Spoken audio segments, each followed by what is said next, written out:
Medina bildirib ki, Qarabağa gəldiyim gündən hər il adımı gedənlərin siyasında görürəm. Bu məni təəccübləndirmir.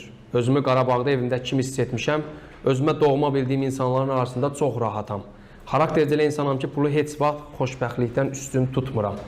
Qarabağda xoşbəxtəm və ona görə də buradayam. Cari mövsümdə komandamızın nəticələri böyük rezonansa səbəb oldu.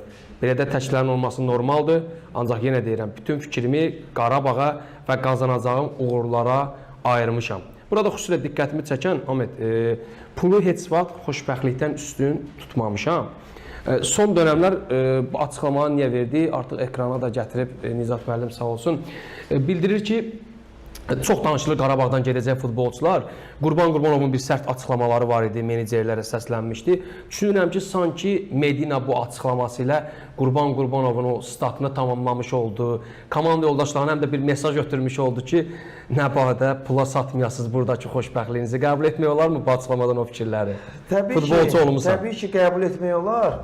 Medina ilə bağlı, xana olam, mən bəzən bu futbolçuya həqiqətən səmimi qəlbdən deyirəm, pis oluram bu futbolçunu görəndə. Niyə görə pis oluram, onu da deyim. Məncə Medina'nın artıq səhv eləmirəmsə 32 ya 33 yaşı var. Bəli, bəli. Bu futbolçunun 25 yaşı olsaydı əgər, Kevin Medina'nın bugün 25 yaşı olsaydı, mən sizə deyirəm ki, Kevin Medina çox böyük klublarda oynaya biləcək bacarığı var idi futbolçunun. Hal-hazırda dünya futbol bazarında axtarılan bir nömrəli müdafiəçilər ki var, xüsusiyyətləri, hamısı bu Kevin Medina'da var.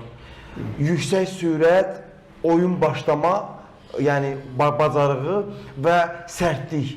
Yəni bu üçü də bu futbolçuda elə toplanıb ki, heyf ki bu futbolçunun 33 yaşı var.